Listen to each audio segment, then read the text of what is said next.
Welcome, everybody. Welcome to the ZOA Online Book Club. We hope everybody is doing well. We have two wonderful guests today.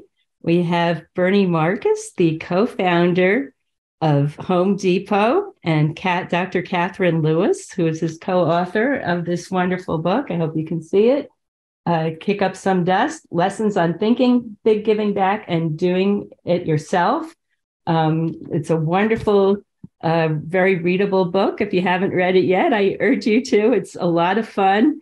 We were just speaking for a minute beforehand, and I mentioned to Bernie that there's many sections that I related to, one of which was how the lighting, how Home Depot made lighting accessible and affordable. And before that, people used to have to pay something like $2,000 for the ceiling lights. And then you can buy them now when Bernie started Home Depot for $40. And I was just laughing because I have those lights. I have those beautiful lights that I bought for $40 in my kitchen that look gorgeous and look like they cost a lot more. And there's so much in this book, so many great stories. What we're going to do today is Bernie's co-author, Catherine Lewis. We're doing this a little differently than how we usually do things. She's going to start off with some questions to Bernie, and I'm going to pick up with some, and then Catherine's going to pick up some, and then we'll open it up to questions from our audience. Catherine, please take it away. Great. Thank you, Liz. And it's so nice to see everybody. We really appreciate you joining us. Kick Up Some Dust came out in October on the 18th, published by William Morrow. And Bernie and I worked for a couple years to bring it to fruition. And we've been on quite the book tour. So we are really happy to be here. And Bernie, I'm going to start us off with the most obvious question, which is, why did you write it? Why did you want to write it? And what are the key messages from Kick Up Some Dust? First of all, I would like to say something. I'd like to compliment Mort Klein and the ZOA, Zionist Organization of America. I think that Mort is a true patriot. I think that he is the one voice in America that stands for Israel and the Jewish people in this country. I think that most organizations are wussies and back off and are not willing to attack the issues.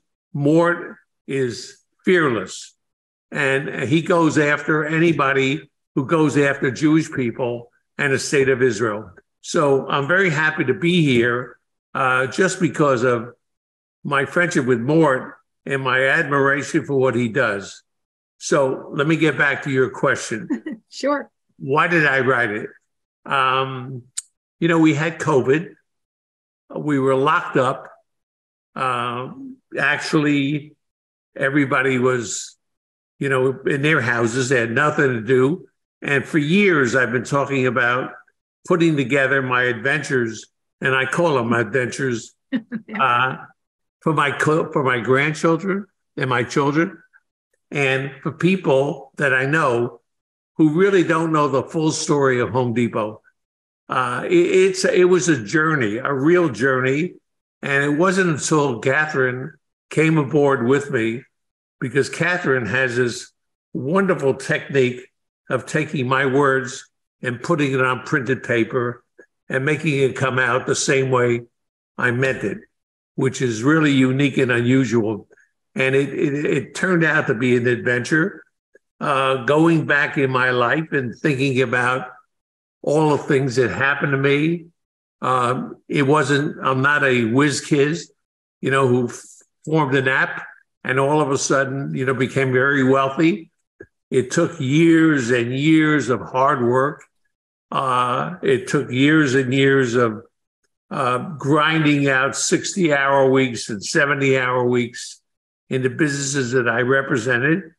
And finally, in creating the Home Depot, which was a mitzvah, for those of you who are Jewish, for people who own homes.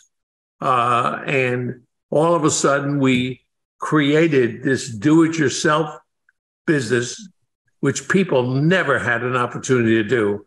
So it was it's a blessing.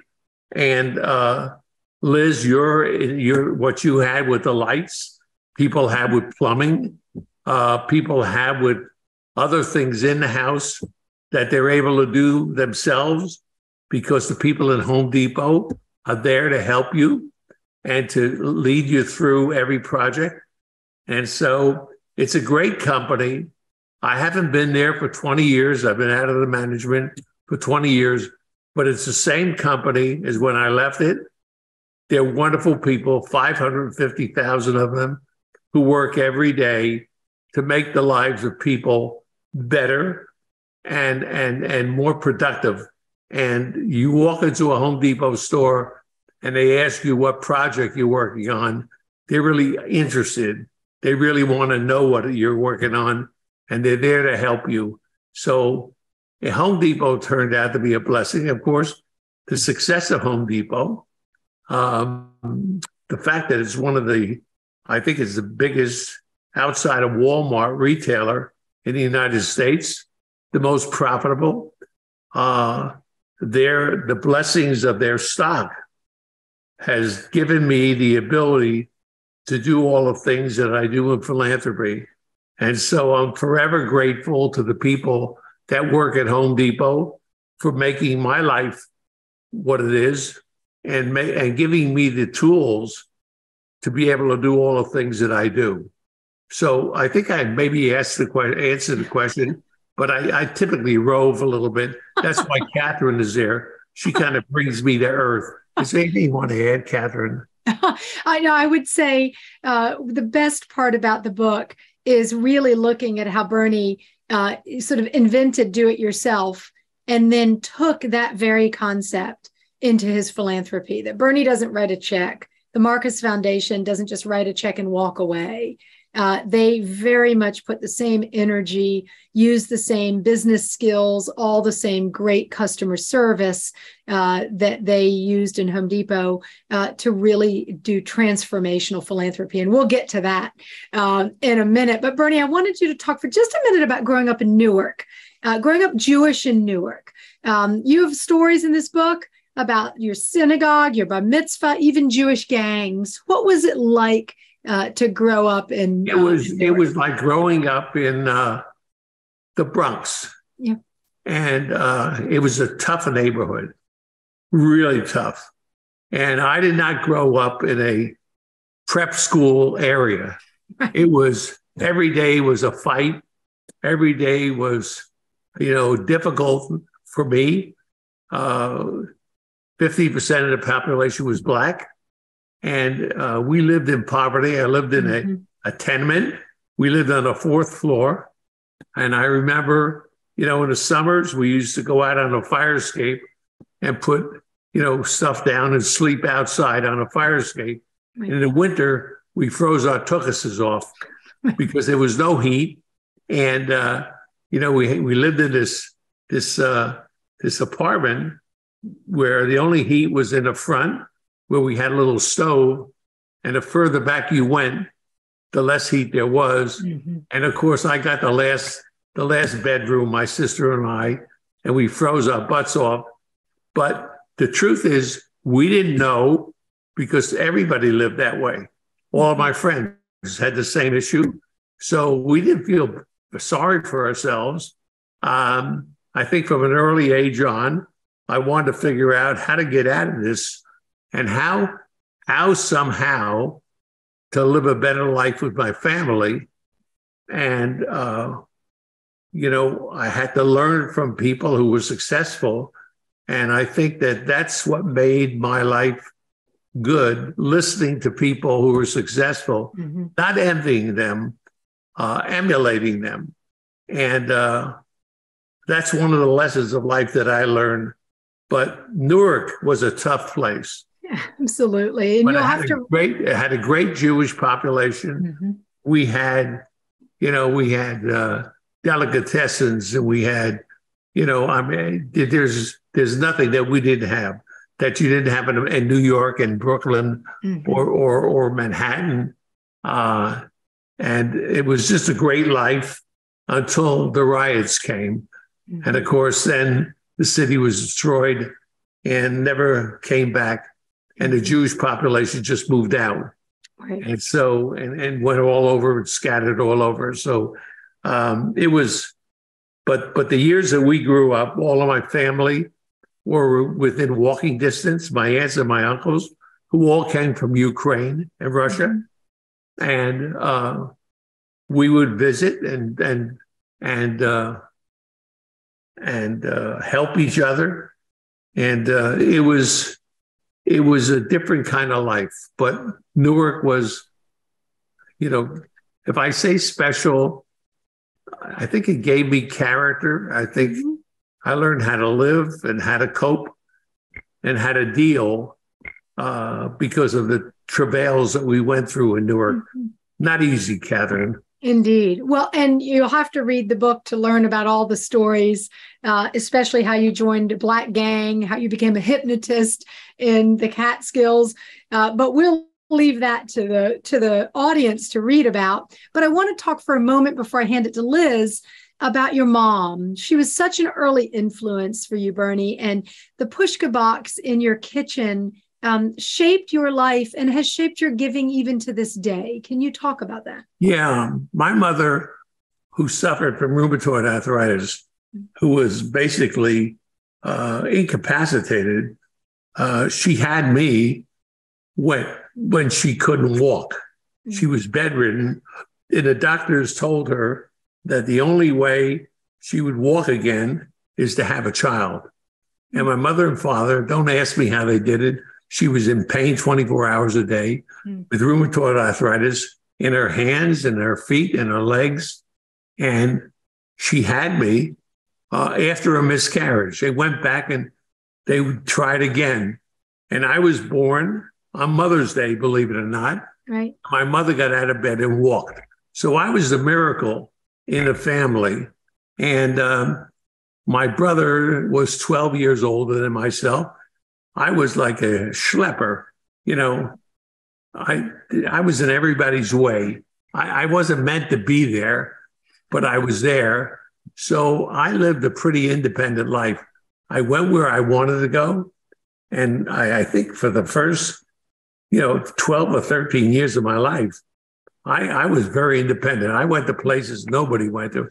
I went to Yankee Stadium, Ebbets Field, Giants Stadium, all by myself. Got on a train, went out, went to the circus, worked at the circus, putting the tents up. There are stories in here that are, you say, what is this guy? Where the hell did he come from? All of these things form the basis of who I am. And all of it was kind of exciting in my bringing up. And yes, I did hypnotism on the stage. I worked the Catskill Mountains. I was a waiter. I started as a busboy, a waiter. Then I ended up as an MC, and I did hypnotism on the stage, and lots of experiences. Well, and the pushka box, your mom would take your ice cream money in the rare occasion that you got ice cream money. Oh, she would put it in the pushka. And I would say, you can't do that. How do you do that? Take my ice cream money away and put it in a pushka for people I don't even know. And she said, you have to do it. It's tzedakah. And that's what we do as Jews. And it's true. That's what we do as Jews. And it's interesting that there are statistics. I think we're 0.5% of the population, and yet in philanthropy, we're 20% of the giving in the United States. Yeah. So it's way out of proportion. So most Jews live the life of tzedakah. Some of them don't even know why they do it. In my case, it was taught to me by my mother. Mm-hmm. And that's become so important, and we'll see why. All right, Liz, do you want to pick up? Sure, I'm very happy to. Home Depot, picking up on, the Pushka box, became very known for its community outreach, sort of like, especially in disasters, sort of like, in Israel, how Israel goes to different places in the world whenever there's a disaster. Home Depot is going, every place when there's a disaster. And I'm wondering if you can speak about that and why that was important to you and to your company. Yeah, Liz, we had this theory. Part of our culture was we take care of each other and we take care of our customers. Who are we without our customers? Our customers, have a choice of where to go. They can go to Ace Hardware. They can go to Lowe's. They can go to Menards. There are a lot of places they can go to. Why do they go to the Home Depot? Because of the quality of the people that we have working our stores. So the key for us is to always treat people well. And it's not just them coming in the store and making a purchase. If, God forbid, there's a hurricane or there's a fire or there's an earthquake, any of those things, we as a company, Home Depot, rises to it and ships merchandise into those areas to help people recover. And it happened. It started, I don't know, in the early 80s, and it hasn't stopped. Today, when a hurricane comes out, we already have trucks packed with batteries, tarpaulins, generators, waiting to see where the hurricane's going to hit. And then the trucks head out for that area. We don't publicize it. We don't do advertising on it. We just do it. And the reason we do it is because it's to help our customers survive. And we really feel it's very important. Our people go out on their own, clear houses, cut trees when trees come down on houses, everybody is involved with this, and it's a company thing. And I can't explain it. I don't know any other company that does it. Frankly, I think we're the only ones that do it. Oh, cool, Kavod. That's so amazing. It's really, really great. I want to ask how much of some of the secrets of your success, of Home Depot success, been copied by other companies, such as, walking through the stores to see firsthand what was going on, which you spoke a lot about, and how, if you saw a problem, you were able to take care of it right away. Dedication to customer service. And I remember you answering customer service lines yourself, and you had some very cute stories about that. The extensive training, and also, what do you think in general about customer service in a lot of American companies today? Oh, it's employees. It's employees. In most companies, they have a job. They work at it like it's a job, and they have no loyalty to the companies. And, today they could be there. Listen, I was at a place recently where they were telling me 13 people were scheduled to work, only 3 showed up. This is very typical in the United States. At Home Depot, it's not a job, it's career. People join because it's career. We've made multi-millionaires of these people. And most of the people that work for us don't have college educations. Mostly they're high school students who came into Home Depot, had a career, and stayed there. So we see people that have been there. I just joined a party for somebody who was there 40 years, 40 years, still working every day, coming in every day. And she wasn't about to give up a job. She said, this is my life, and I'm going to continue working till I fall over. And she loves the company. So it's how they feel about the company. It's different. It's different than most retail outlets. Most retail outlets, they say, hello, how are you? And you say, my back is broken and my head hurts. And they say, well, that's very nice. Thank you very much. And that's it. At Home Depot, they ask you what your problem is, and they help you solve it. So it's an unusual company, and I'm very proud of the fact that 20 years after I'm left, the culture still lives on and still goes the same way it was before. Right. Thank you.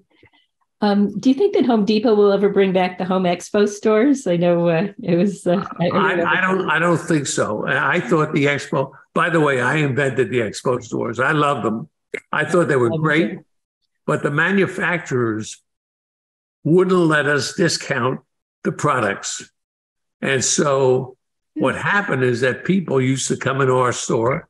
They would shop, look at what they wanted to buy. We could not cut the price, which is not Home Depot. Home Depot was everyday low price and to sell it for less profit than most places. And then they would go to their local place who would cut the price and we would get the sale. I mean, so the concept was great, putting all these great products out in front where people could see how they could decorate their houses, what they could do with their houses. But it didn't work because the manufacturers refused to allow us to sell a product at the prices that we wanted to sell them at. So we closed it. It was unfortunate. Yeah. I wanted to also ask you about your entrepreneurial philanthropy. I know we touched on that a bit. And can you tell us, how what you learned at Home Depot translated into this whole concept of entrepreneurial philanthropy? And sort of related to that, I just love the whole Cloak and Dagger story about how you built and the aquarium in Atlanta and secretly brought fish from all over the world. And I think it would make a great movie. So I wanted to encourage you to make a movie out of it because it was such a fun story. And well, think about this. The company was started by 3 Jews, an Italian, and an Irishman. Pretty diverse group, right? None of us had money. And frankly, when we moved into Atlanta, I was broke. If Home Depot didn't make it, I was going to be broke. And the people of Georgia and city of Atlanta supported us, helped make the culture, Southern charm, how to take care of people. We learned from them. And my wife, Billy, and I decided we wanted to do something, pay back. My mother said, you got to give back. You got to pay back, tzedakah, that, the more you give, the more you get. And we tried to figure out what to do. They wanted me to build a wing of a hospital. They wanted me to be a symphony hall. And I remember on a trip from Israel, I was with the governor of Georgia, and we spent 12 hours on the plane talking about what we could do that would be unique and unusual to pay back the people in Atlanta, our customers and our associates. And the fish came up. I love fish, big fish. And I had always gone to Chicago, the aquarium in Chicago, Shed. And I said, why don't we build one in Atlanta? And up until that point, nobody had ever built an aquarium that wasn't on water. Now, Atlanta is not on water. It's got groundwater, but no water. And it took an imagination to do that. And Billy and I spent almost a year traveling around the world, looking at aquariums all over the world and talking to the management. If you could do this over again, what would you do? And they were all very open to us. And we saw all the animals that we wanted, all the mammals, all the fish. And Billy would say, I want that. Like belugas. She said, we must have belugas. And I saw the whale sharks in Japan. And I said, we have to have whale sharks. And we came back, and the people who were in the business, we said to them, we want to have belugas, we want whale sharks. And they said, no, you can't do that. No, you can't get whale sharks. There's no whale sharks. How do you do that? You can't. So everybody said you can't do it. The minute they said you can't, we figured out a way to do it.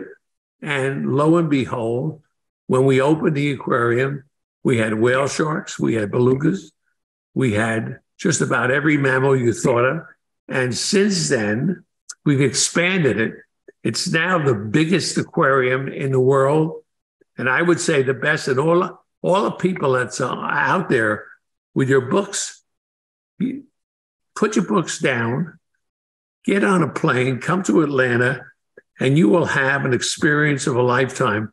Bring your kids, bring your family. It's a whole day affair. Typically, an aquarium takes 2 hours. Mm. If you go to the Georgia Aquarium, it's a 6-7 hour trip. That's how many things we have in there that you'd be very excited about. Now, getting all these fish there, imagine bringing a whale shark that weighs 25 feet. That's 25 feet, thousands of pounds from Vietnam. And we found a way.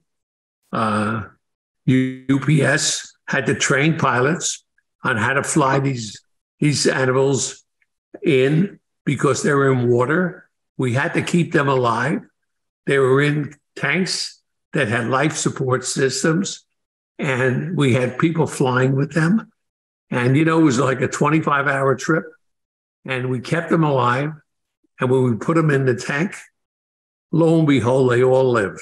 It was an experience of a lifetime, and it's continued now. The whole story of how the aquarium got built is a really interesting one. It's a kick up some dust, start an entrepreneurial thing with no knowledge whatsoever. We had no knowledge whatsoever. And we developed this complicated, 70 miles of pipe in this thing. All these engineering things that we did, the water is filtered every single hour, 24 hours a day. I'm not sure there's an aquarium in the world that does that. And so we keep the fish alive and the mammals alive. And there's so much engineering that goes into it. It's a fascinating story. There is a book available at the aquarium that you could buy that tells a story. It's a fascinating story. Well, I hope they'll make a movie out of it too, because it's such an amazing story. And oh, by the way, two of our authors who we featured here also have movies on books that we featured at the book club. So we hope we'll be the third. Okay. I see that Mort is there has joined us, and I think he has his hand up for a question. So Mort, could have you say hi to us? Yes. Hi, Mr. Marcus. How are you? Nice to be with you. I'm actually going to Las Vegas for the RJC meetings, but my plane was delayed, so I'm able to stay home for another hour or two, and to be with you. I didn't think I'd be able to. By the way, I noticed, is that the Louis Brandeis Award I see in the background that we were privileged to give you? I see the Louis Brandeis bust. But in any event, my question is, I don't know if you spoke about it. I don't think people are aware of the extraordinary medical research that you've promoted, funded, and inspired, especially integrative medicine and autism. Did you have a chance to say something about that? No, we didn't. That was coming up, Mort. We were just about to get there. Okay. Mort, you jumped the gun. Sorry. But again, I want to, Mort, we opened the thing, and I wanted to say to everybody how important you are to the Jewish people in this country. You are the only stand-up guy that I know that's not afraid of the slings and arrows that people throw at you. And I'm proud to know you and proud to be a friend of yours. So, and a supporter, of course. But you're doing a great job, and just keep doing it, okay? Well, thank you. I don't like the slings and arrows. I endure them, knowing the work's important, despite the slings and arrows. But they hurt. but it doesn't stop me from promoting what we can to help Eretz Yisrael and the Jewish people in every way that we can. But thank you for your kind words, Bernie. It means so much to me, Mr. Marcus. Thank you. Okay. All right. So, Liz, why don't we let's talk for just a moment before we get to medical philanthropy about Jewish causes, because of course this is the ZOA, right? And they're near and dear to your heart, Bernie. Route 1, the Mogen David Blood Center. There's so much that you've done. Can you talk about why they're so important to the Marcus Foundation? I started getting involved with Israel about 40 years ago with Israel Democracy Institute, which is probably the largest independent think tank in the state of Israel today. And I started it with George Shultz. Those of you remember, George Shultz was Secretary of State under Reagan. He was a great patriot and loved the state of Israel. And he worked as hard as I did in trying to develop democracy in the state of Israel. And we started the Israel Democracy Institute 40 years ago. And today, I think, Mort, I don't know, you know more about what's happening in Israel. It's probably the only voice of sanity in the state of Israel. It's not Likud, it's not Labor. It's what's good for democracy and how to make Israel stronger. That's what it's meant for. And all the things that started budgeting, a little stupid thing like budgeting in the state of Israel, budgeting was like a joke.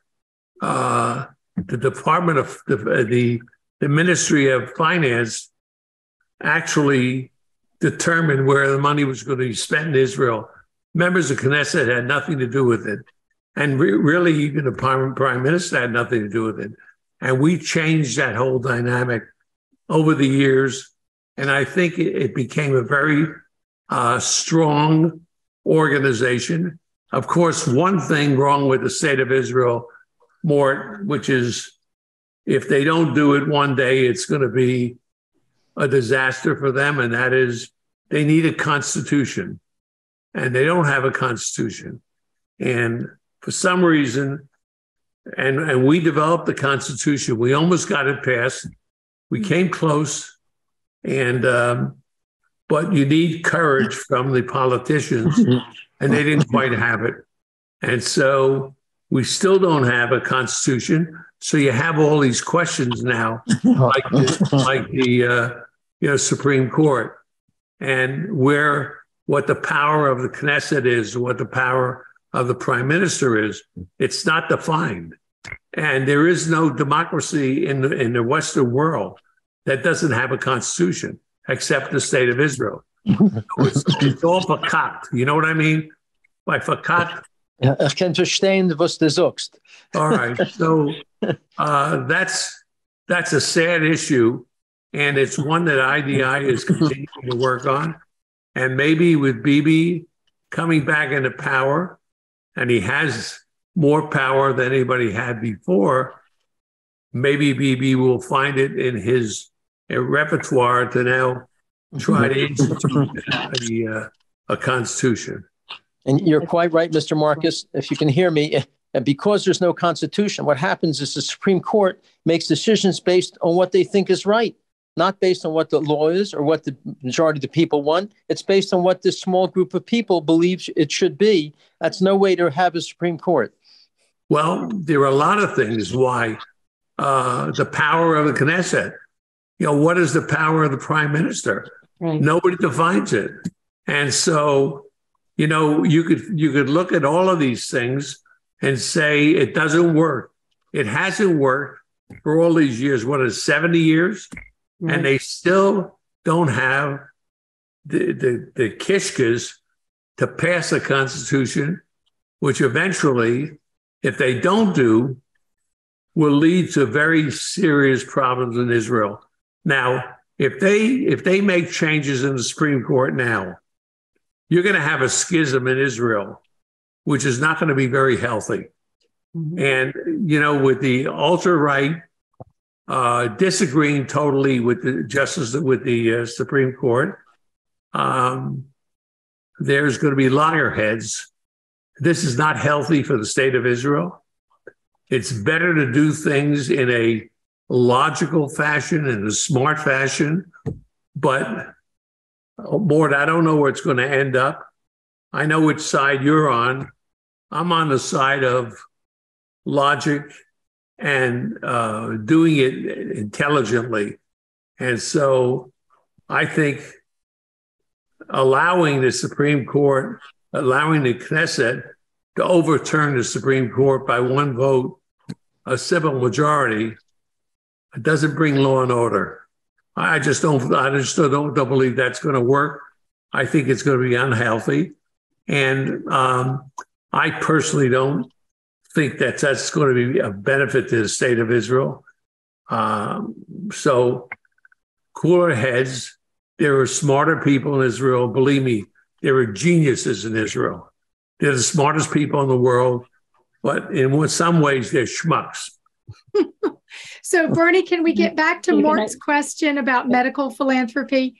Because I think in some ways that's such an important part of the book and such an important part of your work. Well, there are multiple areas that you do, but talk about some of the work with autism and stem cells and cancer. And well, you know, you left yesterday before we finished the meeting, and we now have a treatment that we're going to go into clinical trial, and we're going to pay for the clinical trials as the Marcus Foundation for rebuilding the retina for people who have macular degeneration.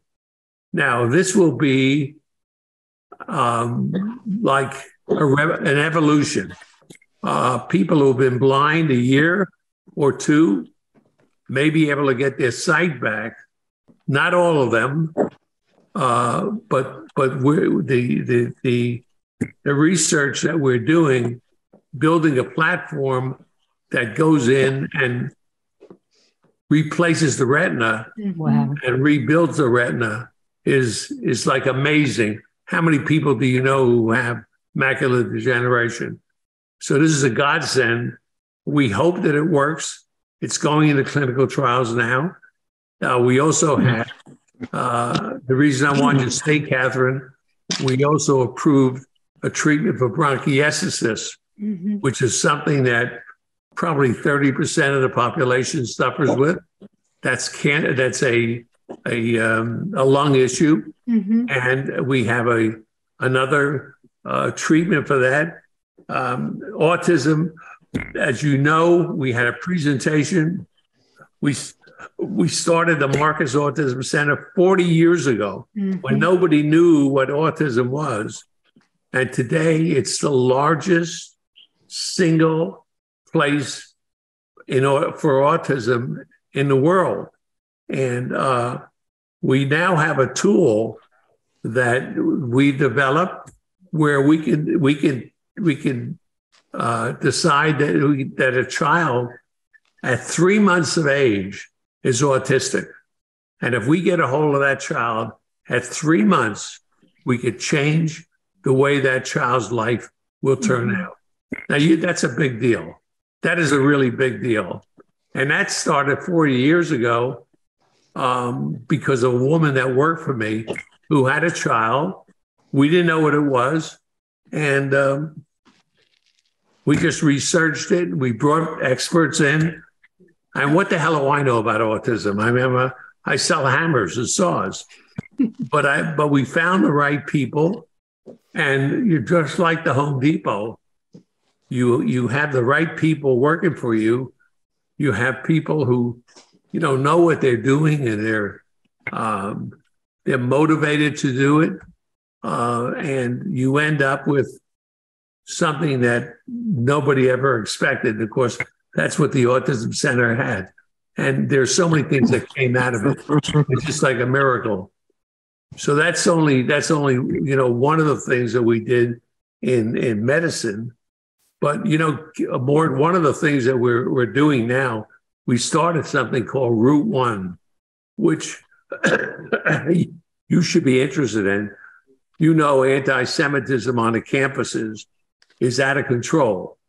You have the Palestinians, and you have the administrators and the professors all anti-Israel. And when a Jewish kid gets on campus, they are decimated. They're enveloped, and they struggle with being attacked. And Route One is an organization sending sophomores and juniors, high school kids, to Israel, not for 10 days, but for 3 weeks, and letting them know exactly what happens so that when they get back to the campuses, they know how to fight anti-Semitism. They know how to fight anti-Israel. They know the facts. They know what's true and what's not true. And facts always win. So what we're doing is educating them. And I hope that some of your people that are out there, Route One, it's called Route One, and it's something you should support. It's something we need all Jews to support. And Bernie, it's spelled, just for people who haven't had a chance to see it, it's Root, Rootone. And it's a wonderful precursor to Birthright, right? Which is a little bit later. But I know you and I talked about it, that the idea that you do your bat mitzvah, right? You might do some more Hebrew school, but then you have kind of a gap in your education when you get to college and certainly to high school. So Route One helps fill that gap, and then Birthright sort of picks that up, which has been really nice. So Bernie, can you talk a little bit about the liquid biopsy, which has been extraordinary, that I know the FDA is working on? The one for cancer, Johns Hopkins? Yeah. Well, we have a simple blood test that we did about 50,000 people, that blood test could determine whether or not you have pancreatic cancer, ovarian cancer, all the cancers, a lung cancer, all in the first stage, which there is no test for today. This is the only one that we're aware of. It's before the FDA. We hope it's approved this year, and it's out of Johns Hopkins. And if it is, it's one of these things where you go to your doctor, you get your regular blood test, and if you have pancreatic cancer in the first stage or second stage, where it doesn't normally show up until the fourth stage when it's too late, there's a possibility of saving your life. So I think it's a very important piece of research, and it's going to be it'll be a protocol in the United States that'll be very important to save people's lives. And what about? I was going to say, Bernie, Liz had a question about persistence. Liz, I'm sorry, I skipped ahead a little bit on us, but I know you wanted to ask it. You're muted. I wanted to ask you about protecting the MDA blood facility from attack, which combines both your Israel concerns and love together with your medical philanthropy, which is so important. Well, that story is a friend of somebody who was associated with our foundation, a doctor, in fact, was in Israel, and he came back and he said to me, that the blood in Israel is unprotected. I said, what do you mean? He said, if there's a bombing, they can wipe out all the blood supply in Israel. And this one blood bank supplies 98% of the blood for the soldiers, for the hospitals, for everybody. And it's not protected. And the next time I went to Israel, I looked for myself, and they showed me what they do, how they were moving, when there was a bombing, how they moved it from one room to another to try to protect the blood. And I said, this is crazy. This is like nuts. And we got involved with it, and we kind of promoted and pushed them.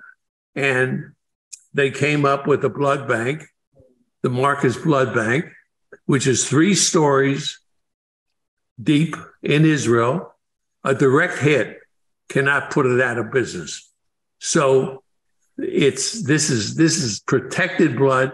98% of the blood in Israel is now protected. and it's Mogan David, and it's in a place where they can get to every place. It's right on the highways, and they can get wherever they have to go. And they train all the people, and they collect the blood. Mort, with all the things in Israel, here's a practical thing. This is like practical. And the government was doing nothing. I mean, how much sugar is that? Amazing. God bless you, Mr. Marcus. You're incredible. In fact, because of this extraordinary story, I'm going to go to your store and buy another hammer. Good for you. Well, and Bernie, what's extraordinary about the blood bank is it doesn't just help Israelis.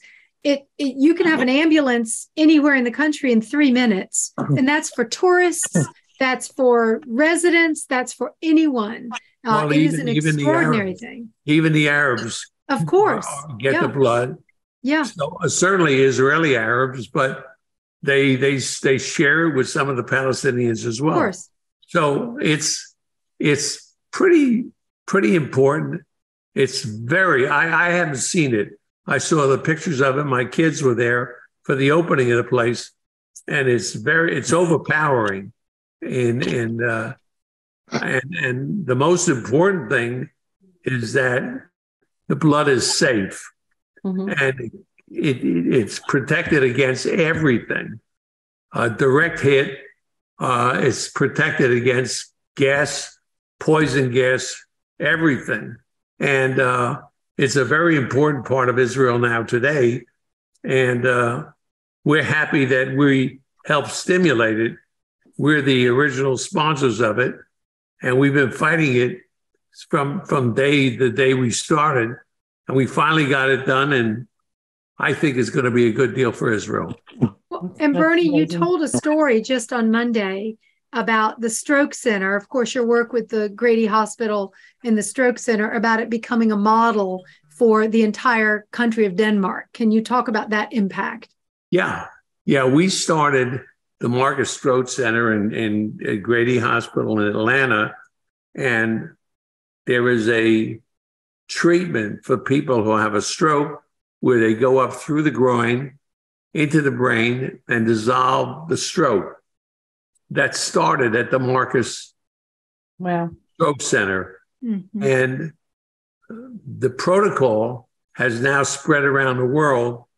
Denmark uses it for every hospital in Denmark. Hospitals in Germany are now using it. Hospitals in the United States all using it. And we changed the dynamic of how you deal with a stroke. At one point, they believed that if you had a stroke, you had to get treatment within 4 hours. Well, now they proved, the Marcus Stroke Center proved that you can go 12 hours, which is very important. So people who had it, because you don't know when they had it, they might have gotten it while I was sleeping, and wake up in the morning and they find they're paralyzed, and they can be saved and brought back to life and live a normal life and get out of the hospital the next day. It's kind of amazing. Listen, I don't do any of these things. We find the right people to do it, and we're very fortunate that we found the right scientists and the right people who are able to, do the things that we try to do. Well, and Bernie, can you talk for just a second about one of the goals of the book was to encourage other people to kick up some dust, right? You don't have to be a billionaire to do it, but talk about what you want people to do when they retire. Well, we have people on our own board, the Marcus Foundation board. We have one young man that started a camp for children who can't go to camp because they have cancer or they have dialysis, they have kidney problems. Yeah. And he built a camp where now this has started 20 years ago. Easily. This Doug Hertz with Camp Twinley. Doug Hertz. He take care of 10,000 kids a year. 10,000. Now, he's a businessman. What the hell does he know? He kicked up dust. he decided to do something. You have a guy like Mike Milken, who decided that he was going to beat prostate cancer. And look at what he did.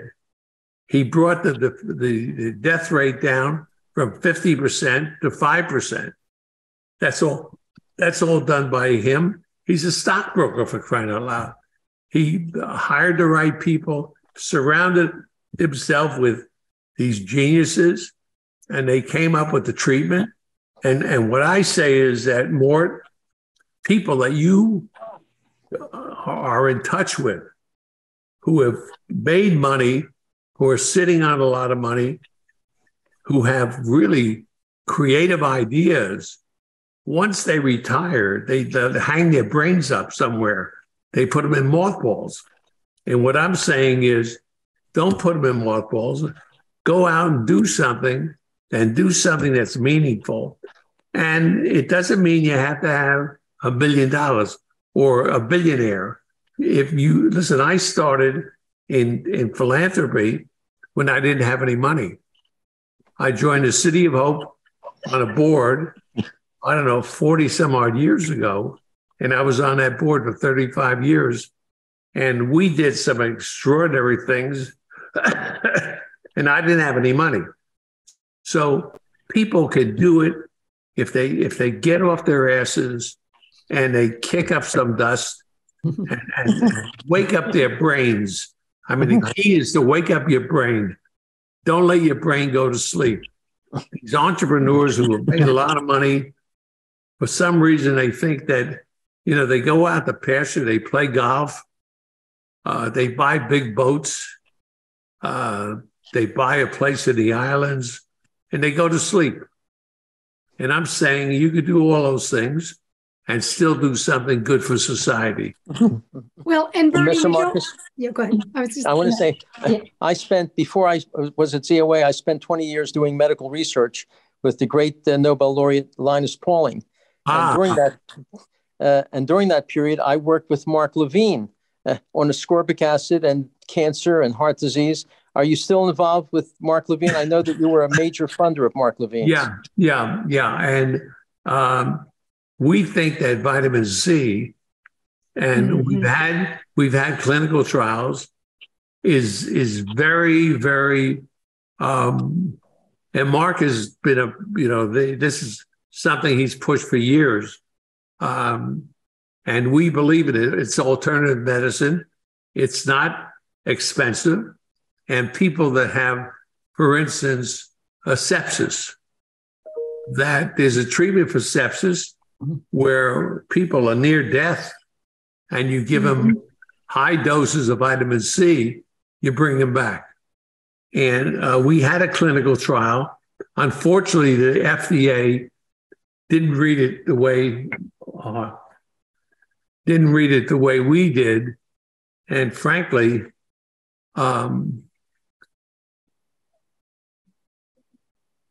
so it kind of fell apart. But sepsis, we know that it does work. It doesn't work on everybody. But my God, if you have sepsis, the chances of you surviving are slim and none. And if you get vitamin C, heavy doses, I mean, really heavy doses intravenously, the chances are you're going to save your life. Well, and Bernie, this sort of leads to the issue of failure. And I know, Liz, you had a question about grinding away, right? When you wrote in the book about grinding away and not getting discouraged, which I thought was wonderful advice. And it's actually something that we do at ZOA. For instance, we, after ZOA worked on writing and then lobbied for the passage of the Jerusalem Embassy Act of 1995, we ground away for another 23 years trying to get one president after another to finally move the embassy, and without getting discouraged. And many of these projects, many of the things that we work on are just long-term efforts to get the right thing done. And you gave wonderful advice about not being discouraged and continuing to push. And I'm wondering if you could say some words about that. You can't give up. You have to fight for what you think is right. And there are many people who try to stand in your way. that don't understand what you're doing. And it's easy just to quit. It's harder to stay with it. But if you stay with it long enough, you can beat them down. Well, and we do a lot in the book about failure, right? That just, what you do in the face of failure. And have a whole big chapter sort of on it. But Bernie, I want you to talk about something you talked about at the very beginning. How does giving increase your happiness? And that takes us to our giving is better than getting, right? You've always believed that, but can you talk for a moment about that? Well, there's a word in Jewish called the Shema, and it's like your whole being, and you save a person's life, or you do something that saves a lot of lives. And the value of that is incomparable. It's better than making money because you saved a life, which means you saved the life of a person that has a mother, a father, there are children, grandparents involved, and it's so meaningful. So I just think that everybody should get involved with doing something good for somebody. It'll be good for you. You'll feel good about yourself. It'll make you a better person. Tell the quick story that you wanted to be a doctor, right? And you have this experience and you get into Harvard and they say you've got to pay a bribe of $10,000, which was not uncommon in this period, the anti-Semitism. So you go on to become a pharmacist, right? But how did that early experience shape you? Obviously, you have a great love for medicine, and you're a trained pharmacist and know a great deal about it. Well, I think it's, listen, a Jewish kid trying to get into Harvard Medical School today is no better off. It's the same thing. Mort, the world was turned around. I'm 93 years old, and what happened to me in the 50s is now happening today. So if you're Jewish and you're a brilliant student and you try to get into Harvard, the odds are you're not going to get in unless somebody in your family's there. That's what the odds are. Right. So it's anti-Semitism all over again. So let's close it out with the last question, Bernie, which is, what is one major thing you want people to take away from this book? Well, I'd like them to read the book because I think that the story of Home Depot, of how it started, how it came about, is a fascinating story. Plus, I'm very, very, very lucky in my life that here's a kid grew up in Newark in a tenement, and I have had the ability to meet presidents, prime ministers, you name it. How does that happen anywhere in the world? It doesn't. It only happens here in America, in this great country of ours. And I must tell you that one thing I have to tell you, I love this country. I think that this country is the best place in the world. And people that knock it, they just, let them go where they think. Let them go to Venezuela or Cuba. Let them go to Russia. Let them go to China. That's why people are trying to get into this country, because it's such a great place to be. And the American dream, which is what happened to us, this is the story of the American dream of somebody who started with nothing and ended up with a lot. And it could only happen in the United States.